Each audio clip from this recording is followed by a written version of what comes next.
also, you'll find down on the farm quite often our rural affairs correspondent, David Gregory-Kumar. David, Brexit is a key issue, isn't it? It is. You heard Richard there and the people in Emma's report as well saying they just want it done. The problem is once it's done, we're into a new phase of Brexit. Trade deals with the EU, trade deals with America, with China. And at that point, things like food labelling, imports, welfare standards, they all come into play. They could all have an impact on farm businesses. So this uncertainty we've been seeing, I think it will continue, just in a different form.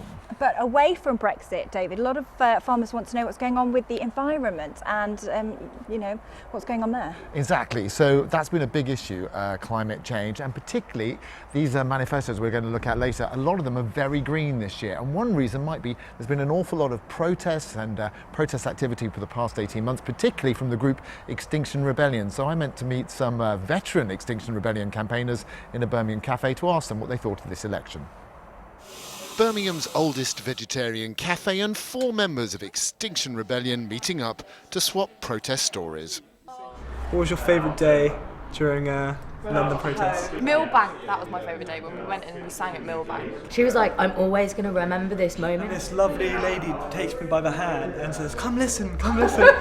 Big protests have pushed the environment up the political agenda, but Extinction Rebellion as a group is non-political, so badges off. Speaking as ordinary people, how convinced are this group by the green promises from our politicians? I do worry that a lot of the policies that they're putting forward are just kind of trying to get more votes, trying to get my vote, just kind of moving in the direction that I wanted them to go, but once they get into power, if they do get into power, will they follow through?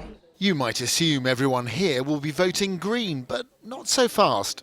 So I feel like, of course, the Green Party are addressing these issues and they're doing a great job of that. However, within my constituency and my area as a whole, the Green Party, unfortunately, do not have a chance of being elected, which is why I'm placing my faith in the Labour Party. For the majority of this group, this will be their first general election. But don't think, having had a taste of traditional democracy, they're backing away from direct action.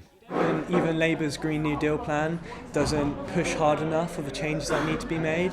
And I think if there are demands that aren't met in terms of what we fundamentally need and necessarily need to do to protect the environment, then we will continue to engage in civil disobedience until our demands are met, for sure.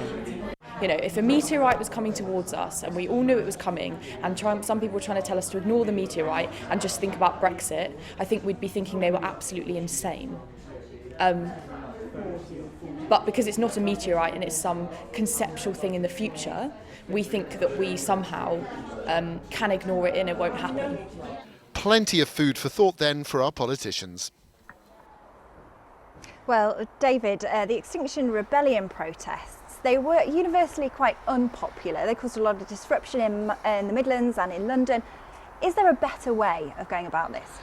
I think, well, the point about direct action is you action directly affects people, and yes, that's not always going to be popular, but I think Extinction Rebellion would argue, well, look at what we achieved with the manifestos. They are a lot greener than they were in the last election, for example. Not as green as they'd like, and that's not the end of these protests, I think, because of that. But I certainly think they would feel they've managed to achieve something.